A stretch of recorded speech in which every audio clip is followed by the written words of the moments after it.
ಕೊನೆಯ ಒಂದು ಕಾಂಟ್ರವರ್ಸಿ ಶುರು ಮಾಡಿದ್ದಾರೆ ಕಾಂಗ್ರೆಸ್ನಲ್ಲಿ. ಪ್ರಯಾಗ್ರಾಜ್ 144 ವರ್ಷದ ನಂತರ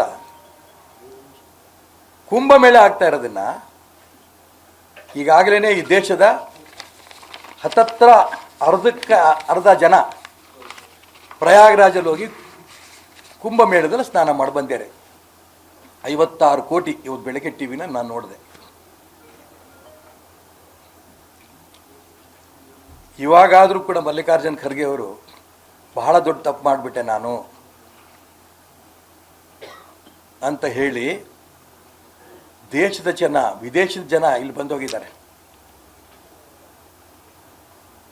ಅವರಷ್ಟರ ಮುಂದೆನೂ ಕೂಡ ಕಾಂಗ್ರೆಸ್ ಪಕ್ಷ ಎಂಥ ಪಕ್ಷ, ಈ ದೇಶಕ್ಕೆ ಸ್ವತಂತ್ರವನ್ನು ತಂದು ಕೊಡೋದಕ್ಕೆ ಹೋರಾಟ ಮಾಡಿದಂಥ ಪಾರ್ಟಿ, ಅದರ ರಾಷ್ಟ್ರೀಯ ಅಧ್ಯಕ್ಷರು ಮಹಾತ್ಮ ಗಾಂಧೀಜಿಯವರು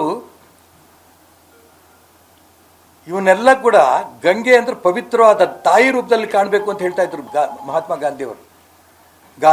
ಗಾಂಧಿಯವರು ಗಂಗೆನ, ಗೋವನ್ನ, ಈ ದೇಶ ಸ್ತ್ರೀಯನ್ನ ಅಂತ ಮಹಾತ್ಮ ಗಾಂಧೀಜಿಯವರಿಗೆ ಅಪಮಾನ ಮಾಡಿಬಿಟ್ಟಿದ್ದಾರೆ ಮಲ್ಲಿಕಾರ್ಜುನ್ ಖರ್ಗೆ ಅವರು. ಅಲ್ಲೋಗಿ ಕುಂಭಮೇಳದಲ್ಲಿ ಮುಳುಗ್ ಬಂದ್ಬಿಟ್ರೆ ಬಡವರ ಹೊಟ್ಟೆ ತುಂಬತ್ತಾ? ನಿಮ್ಮ ಸಿಂಘ್ವಿ ಹೋಗಿದ್ರು, ನಮ್ಮ ಮನೆ ಡಿ.ಕೆ. ಶಿವಕುಮಾರ್ ಹೋಗಿದ್ರು, ಬೇಕಾದಷ್ಟು ಜನ ಕಾಂಗ್ರೆಸ್ನವ್ರು ಹೋಗಿದ್ದಾರೆ. 56 ಕೋಟಿನೂ ಕೂಡ ಬಿಜೆಪಿಯವರಲ್ಲ. ಎಷ್ಟು ಜನ ಅದರ ಕಾಂಗ್ರೆಸ್ನವ್ರು ಇದ್ರೆ ಗೊತ್ತಿಲ್ಲ. ಎಷ್ಟು ಜನ ಕಾಂಗ್ರೆಸ್ನವ್ರ ಮೇಲೆ ಹಂಗಾರೆ ಕ್ರಮ ತಗೋತೀರಿ ನೀವು? ನೀವು ಹೋಗಿದ್ದು ತಪ್ಪು, ಬಡವರ ಹೊಟ್ಟೆ ತುಂಬಿಸಕ್ಕಾಗಲ್ಲ ನೀವು ಹೋದ್ಮೇಲೆ ಅಂತ ಹೇಳ್ತೀರಾ? ಅದಕ್ಕೋಸ್ಕರ ಖರ್ಗೆ ಅವರು ಆಗಿದ್ದೆಲ್ಲ ಬಹಳ ದೊಡ್ಡ ಪಾಪ ಮಾಡಿಬಿಟ್ಟಿದ್ರಿ.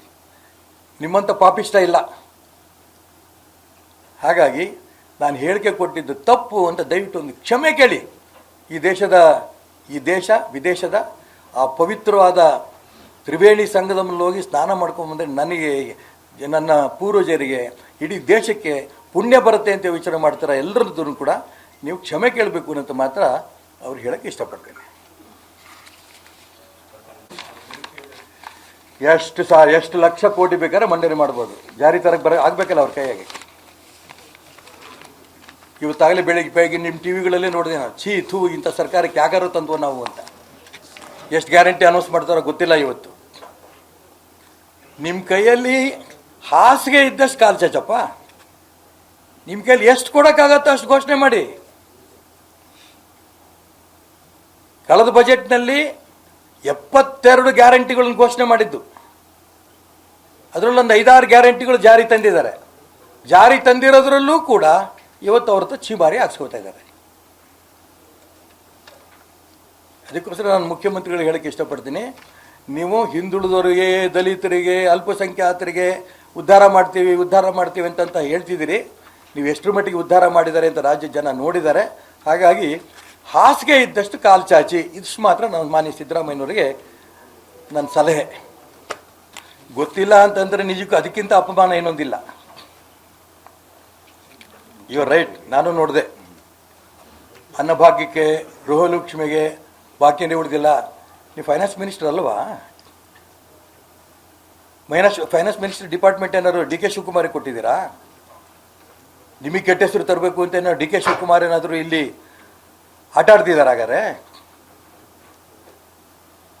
ಅನ್ನಭಾಗ್ಯಕ್ಕೆ, ಗೃಹಲಕ್ಷ್ಮಿಗೆ ಇಷ್ಟದಿಂದ ನಿಂತಿದೆ ಗೊತ್ತಿಲ್ಲ ಅಂತಂದರೆ ನೀವು ಫೈನಾನ್ಸ್ ಮಿನಿಸ್ಟರ್ ಆಗೋಕ್ಕೂ ಅಯೋಗ್ಯರು.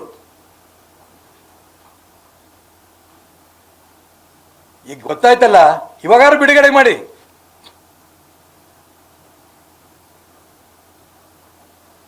ಇದಕ್ಕೂ ಹಂಗೆ ಅಂದ್ಬಿಟ್ಟಾರು ಅತಿಥಿ ಶಿಕ್ಷಕರಿಗೆ. ಅಯ್ಯೋಯ್ಯೋ 7 ತಿಂಗಳಿಂದ ಬಾಕಿ ಇದೆಯಾ, ನಂಗೆ ಗೊತ್ತೇ ಇಲ್ಲಲ್ಪ, ಮುಗೀತು ಒಂದೇ ಮಾತು. ನಾನು ಅದಕ್ಕೋಸ್ಕರ ಇವತ್ತು ಪತ್ರ ಬರೀತಾ ಇದ್ದೀನಿ. ಅವ್ರು ಏನು ಉತ್ತರ ಕೊಡ್ತಾರೋ ನೋಡೋಣ, ನಿಮ್ಗೆ ಉತ್ತರ ಕೊಡ್ತೀನಿ ನೆಕ್ಸ್ಟ್.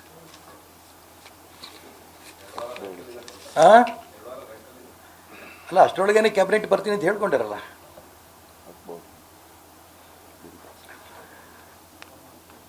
ಈ ಇಡೀ ದೇಶದ ಆಸ್ತಿ ವಕ್ಫ್ ಬೋರ್ಡ್ ಬಗ್ಗೆ ಮೋದಿಯವರು ಏನು ಒಂದು ಮಸೂದೆನ ಜಾರಿಗೆ ತರಬೇಕು ಅನ್ನೋಂಥ ಪ್ರಸ್ತಾಪ ಮಾಡಿದ್ದಾರೆ. ನಾನು ಅವರಿಗೆ ಈ ಸಂದರ್ಭದಲ್ಲಿ ಇಡೀ ದೇಶದ ಎಲ್ಲ ಜನತೆ ಪರವಾಗಿ. ಅದರಲ್ಲಿ ಮುಸಲ್ಮಾನರಿಗೆ ವಿರೋಧ ಮಾಡ್ತಿಲ್ಲ. ಮುಸಲ್ಮಾನರ ಆಸ್ತಿನೂ ಕೂಡ ಲೂಟಿ ಮಾಡಿರೋಂಥ ವ್ಯಕ್ತಿಗಳಿದ್ದಾರೆ ಈ ಒಂದು ವಕ್ಫ್ ಬೋರ್ಡ್ನಲ್ಲಿ. ಅದೆಷ್ಟು ಏನು ಎನ್ಕಂತ ಹೊರಗೆ ಬರುತ್ತೆ. ಹಾಗಾಗಿ ಈ ಮಸೂದೆ ಜಾರಿ ತಂದಂಥ ಈ ದೇಶದ ಹೆಮ್ಮೆಯ ಪ್ರಧಾನಮಂತ್ರಿ ನರೇಂದ್ರ ಮೋದಿ ಅವರಿಗೆ ಈ ಸಂದರ್ಭದಲ್ಲಿ ಅಭಿನಂದನೆಗಳು ಸಲ್ಲಿಸ್ತೇನೆ. ಕನ್ನಡಿಗರ ಮೆಚ್ಚಿನ ನಿಮ್ಮ ನ್ಯೂಸ್ 18 ಕನ್ನಡ ಈಗ ವಾಟ್ಸ್ಆಪ್ನಲ್ಲಿಯೂ ಲಭ್ಯ. ಕರ್ನಾಟಕ ಮತ್ತು ದೇಶ ವಿದೇಶದ 360 ಡಿಗ್ರಿ ಸುದ್ದಿ ವಿವರವನ್ನ ನೀವು ನಿಮ್ಮ ಕೈ ಬೆರಳುಗಳಲ್ಲಿಯೇ ಪಡೆಯೋದಿಕ್ಕೆ ಈ QR ಕೋಡ್ ಅನ್ನ ಸ್ಕ್ಯಾನ್ ಮಾಡಿ. ನಮ್ಮ ಚಾನೆಲ್ ಅನ್ನ ಫಾಲೋ ಮಾಡಿ, ನೋಟಿಫಿಕೇಶನ್ ಆನ್ ಮಾಡಿ.